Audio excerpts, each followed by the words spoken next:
Hello and a very warm welcome to all our listeners. मैं हूँ Jiya and I am Virat. हम दोनों हैं आपके current affairs experts from Sco Clever. और हम लेकर आ गए हैं 28 जनवरी 2026 के daily banking premium current affairs. ये वही कंटेंट है जो आपको हमारी स्को क्लेवर टेलीग्राम चैनल पर फ्री पीडीएफ में मिलता है। एग्जैक्टली ये पीडीएफ बहुत कंसाइज होती है, दूसरे सोर्सेज से 5 गुना कम कंटेंट, लेकिन परफॉर्मेंस में सबसे बेस्ट। हाल के बैंक एग्जाम्स में जिन एस्पिरेंट्स ने स्को क्लेवर से तैयारी की, उन्होंने करंट अफेयर्स में मैक्सिमम 29 अटेम्प्ट्स दिए हैं। That's amazing! हमारे full time current affairs experts daily newspapers को एनालाइज करके ये कंटेंट क्यूरेट करते हैं ताकि आपको सिर्फ एग्जाम के लिए जरूरी इन्फॉर्मेशन ही मिले। चैनल ज्वाइन करने का लिंक डिस्क्रिप्शन में है। तो चलिए आज का सेशन शुरू करते हैं। Let's start with national news. Union minister doctor Jitendra Singh ने एक बड़ी अनाउंसमेंट की है। इंडिया की 4 मेजर मेट्रोपॉलिटन सिटीज में 200 ऑटोमेटिक वेदर स्टेशंस यानी AWS डिप्लॉय किए जाएंगे। Oh wow, 200 stations! ये किन सिटीज में लग रहे हैं? ये 4 शहर हैं, दिल्ली, मुंबई, चेन्नई एंड पुणे। हर शहर में 50 AWS इंस्टॉल किए जाएंगे। ये इनिशिएटिव इंडिया मेट्रोलॉजिकल डिपार्टमेंट यानी IMD के 151st फाउंडेशन डे पर अनाउंस किया गया। ग्रेट! तो इसका मेन पर्पस क्या है? इसका एम है अर्बन वेदर ऑब्जर्वेशन को एनहांस करना। इससे हमें रियल टाइम वेदर फोरकास्टिंग और डिजास्टर प्रिपेयर्डनेस के लिए बहुत डिटेल्ड और हाई रेजोल्यूशन डेटा मिलेगा। बेसिकली शहरों में मौसम का हाल और भी सटीक पता चलेगा। Got it. चलो अब बैंकिंग सेक्शन की तरफ चलते हैं। पहली खबर है RXIL से। हाँ, RXIL यानी receivables exchange of India limited ने अपने शेयर्स की फेस वैल्यू पर 21.6% का इंटरिम डिविडेंड डिक्लेयर और डिसबर्स किया है। ये RXIL करता क्या है एंड ट्रेड्स प्लेटफॉर्म क्या होता है? Good question. RXIL एक ट्रेड्स प्लेटफॉर्म ऑपरेट करता है। ट्रेड्स का फुल फॉर्म है ट्रेड रिसीवेबल्स डिस्काउंटिंग सिस्टम। ये एक ऑनलाइन प्लेटफॉर्म है जहां MSMEs यानी छोटे बिजनेसेस अपने इनवॉइसेस या बिल्स को सेल करके बैंक से अर्ली पेमेंट ले सकते हैं। इससे उन्हें वर्किंग कैपिटल की कमी नहीं होती। Simple and effective. तो इसमें माइलस्टोन क्या है? माइलस्टोन ये है कि RXIL इंडिया का पहला ट्रेड्स प्लेटफॉर्म बन गया है जिसने अपने स्टेक होल्डर्स को कैपिटल रिटर्न किया है। This is a big deal for them. Absolutely. Next banking update RBI की तरफ से है। MSME एक्सपोर्ट क्रेडिट पर कुछ गाइडलाइंस आई हैं।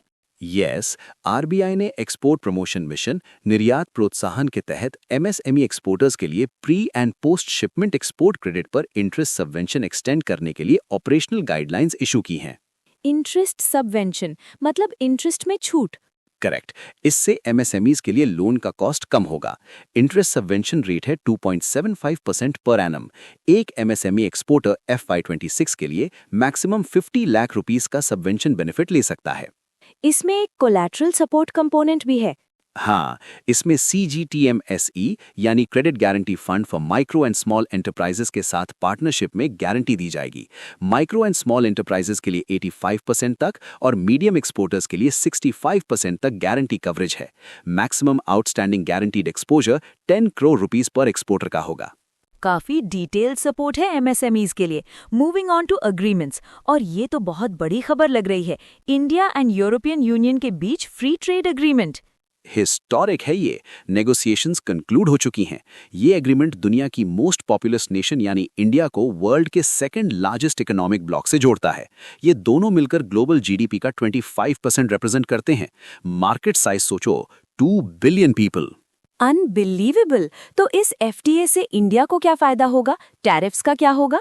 Over 7 years, European union Indian goods पर 99.5% टैरिफ्स एलिमिनेट या रिड्यूस कर देगा।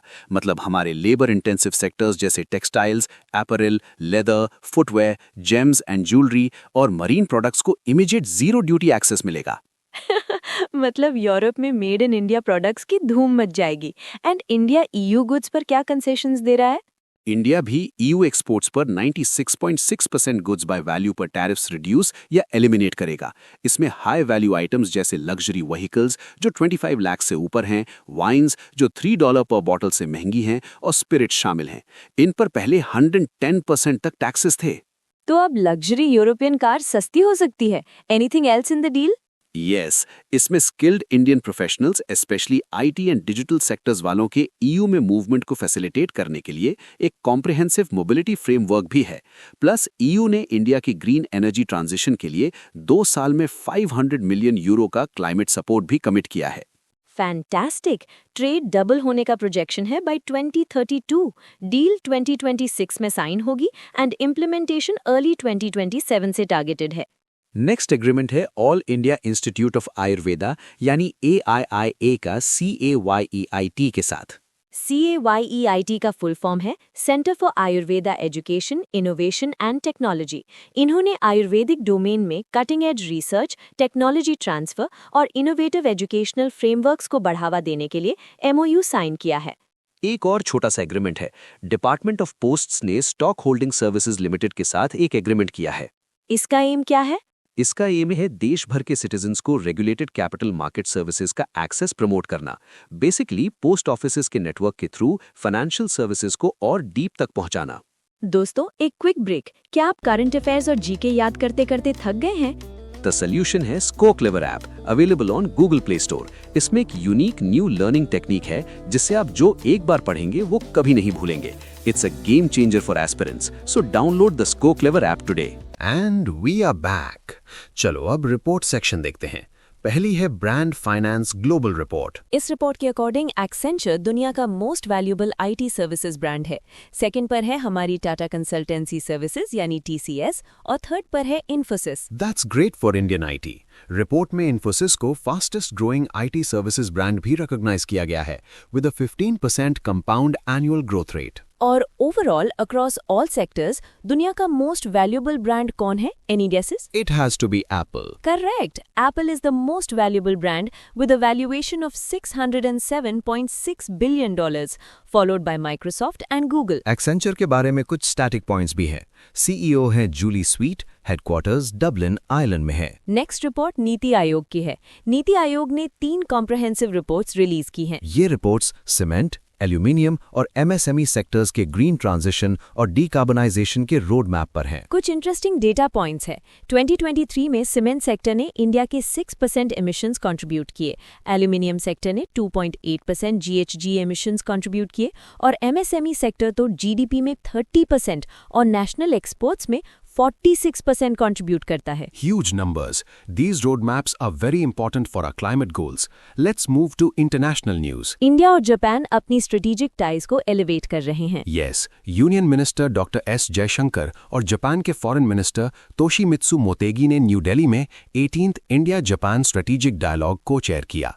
दोनों साइड्स ने बायलैटरल टाइज को एलिवेट करने पर अग्री किया है। इसमें AI पर भी कुछ हुआ है, राइट? Absolutely.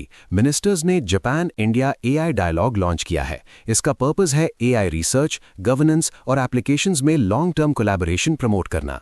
जापान ने 2030 तक 500 highly skilled Indian AI professionals को इनवाइट करने का प्लान भी अनाउंस किया है। That's a great opportunity for our tech professionals और एक सेलिब्रेशन भी प्लान हो रहा है। Yes, साल 2027 को इंडिया और जापान के डिप्लोमेटिक रिलेशंस की एस्टैब्लिशमेंट की 75th एनिवर्सरी के रूप में सेलिब्रेट किया जाएगा। वंडरफुल। अब आते हैं डिफेंस सेक्टर पर। Chief of defence staff general Anil Chauhan ने military quantum mission policy framework release किया है। क्वांटम टेक्नोलॉजी, ये तो नेक्स्ट जेन स्टफ है। फ्रेमवर्क का पर्पस क्या है? ये इंडियन आर्म्ड फोर्सेज में क्वांटम टेक्नोलॉजीज को अडॉप्ट करने का एक कॉम्प्रिहेंसिव रोड मैप है। इसमें सिविल मिलिट्री कोऑपरेशन पर जोर दिया गया है। इसके 4 प्राइमरी पिलर्स हैं: quantum communication, quantum computing, quantum sensing and metrology और quantum materials and devices. Future of warfare is here. Indeed. एक और डिफेंस न्यूज है। यूनियन मिनिस्टर राजनाथ सिंह ने नागपुर, महाराष्ट्र में एक fully automated medium calibre ammunition manufacturing facility inaugurate की है। ये facility solar defence and aerospace limited में है। ये इंडियन आर्मी और नेवी के लिए 30 mm एमिनेशन प्रोड्यूस करेगी। मेन एम है इंपोर्ट डिपेंडेंसी को कम करना। आत्मनिर्भर Bharat in defence. Now let's check out the business section. Competition commission of India यानी CCI ने 2 एक्विजिशंस को अप्रूव किया है। यस, पहला है नाइट्रो एशिया होल्डिंग्स द्वारा नेशनल हाईवेज इंफ्रा ट्रस्ट में यूनिट होल्डिंग्स का एक्विजिशन, और दूसरा है एलियट एसोसिएट्स और कुछ और फर्म्स द्वारा टोयोटा इंडस्ट्रीज कॉर्पोरेशन में शेयर होल्डिंग का एक्विजिशन।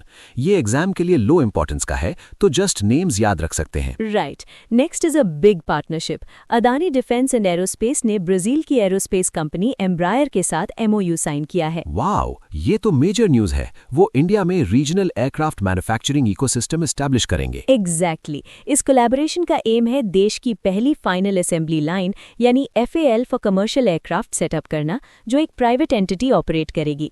यहाँ एम्ब्रायर के रीजनल जेट्स असेंबल होंगे। मेक इन इंडिया को रियल बूस्ट मिलेगा इससे। Next news is about IREDA's first international loan. हाँ, आईरेडा की सब्सिडरी EGEFIL ने अपना पहला इंटरनेशनल ग्रीन लोन सैंक्शन किया है। लोन अमाउंट है 22.5 मिलियन यानी करीब 185 करोड़ रुपए। ये लोन स्वर्ण सोलर लिमिटेड को जाम्बिया में 100 मेगावाट के सोलर पावर प्लांट प्रोजेक्ट के लिए दिया गया है। India financing green projects abroad, that's impressive. चलो अब स्टेट न्यूज पर चलते हैं। उत्तराखंड गवर्नमेंट ने इंडो टिबेटन बॉर्डर पुलिस यानी ITBP के साथ हेल्दी बॉर्डर कैंपेन लॉन्च करने के लिए एक MOU साइन किया है। स्वस्थ सीमा अभियान साउंड्स गुड। इसका ऑब्जेक्टिव क्या है? कैंपेन का एम है 108 बॉर्डर विलेजेस के रेजिडेंट्स को integrated primary health care services provide करना। फर्स्ट फेज में पिथौरागढ़, चमोली और उत्तरकाशी डिस्ट्रिक्ट्स कवर होंगे। A great initiative for people in remote border areas. Next Assam government की एक स्कीम है। यस, असम सरकार ने अटल विचल अग्रगामी असम स्कीम अनाउंस की है, स्टेट के रिसर्च स्कॉलर्स को मंथली फाइनेंशियल असिस्टेंस देने के लिए। कितना स्टाइपेंड मिलेगा? Regular full time research scholars को 25,000 रुपीज पर मंथ मिलेंगे और दिव्यांग रिसर्च स्कॉलर्स को 40,000 रुपीज पर मंथ मिलेंगे। स्कीम 11 फरवरी 2026 से इम्प्लीमेंट होगी। Very good support for research. Let's move to the exciting part, awards. Ministry of home affairs ने सुभाष चंद्र बोस आपदा प्रबंधन पुरस्कार 2026 के विनर्स अनाउंस कर दिए हैं। ये अवार्ड डिजास्टर मैनेजमेंट के फील्ड में आउटस्टैंडिंग कंट्रीब्यूशन के लिए दिया जाता है। तो विनर्स कौन है? इंस्टीट्यूशनल कैटेगरी में अवार्ड जीता है Sikkim state disaster management authority ने। प्राइज मनी है 51 lakh rupees and individual category में विनर हैं इंडियन आर्मी की lieutenant colonel Sita Ashok Shelke. Individual award में 5 लाख रुपीस का कैश प्राइज है। Congratulations to the winners. Next award is the highest peacetime gallantry award of India. दी अशोका चक्र। President Draupadi Murmu ने ये award group captain Shubhanshu Shukla को कन्फर किया है। And for a very historic reason, he became the first Indian to set foot on the International Space Station ISS. What a legend. Truly a proud moment. अब एक sad news है from the obituary section. IS Bindra, the former president of the Board of Cricket Control in India (BCCI) का निधन हो गया है। He passed away at the age of 84. उन्हें cricket के मार्केटिंग एरा को शेप करने के लिए जाना जाता है। May his soul rest in peace. Finally, let's cover the important days. 15 जनवरी को 77th इंडियन आर्मी डे मनाया गया। ये दिन KM करियप्पा, जो इंडियन आर्मी के first Indian commander in chief थे, उन्हें रिकॉग्नाइज करता है। एंड 16 जनवरी को नेशनल स्टार्टअप डे। इसे department of promotion of industry and internal trade यानी DPIIT ऑब्जर्व करता है। ये 2022 से मनाया जा रहा है। And that's a wrap for today's current affairs. हमने सारे इंपॉर्टेंट पॉइंट्स कवर कर लिए हैं। Wait, it's not over yet. अब टाइम है एक्शन का। क्या आप तैयार हैं अपनी नॉलेज टेस्ट करने के लिए? तो ज्वाइन कीजिए हमारी डेली करंट अफेयर्स लीग। ये होता है हमारे टेलीग्राम चैनल पर रोज रात 8 बजे। It's the IPL for current affairs. Seriously, it's that exciting. हर महीने एक नई लीग स्टार्ट होती है। आपके डेली स्कोर्स मंथ एंड तक काउंट होते हैं और विनर्स को मिलते हैं exciting rewards. So what are you waiting for? आज रात 8 बजे compete करने के लिए तैयार हो जाइए। टेलीग्राम चैनल ज्वाइन करने का लिंक डिस्क्रिप्शन में दिया हुआ है। Don't miss it. See you there. तब तक के लिए keep learning, keep growing. Bye. Bye everyone.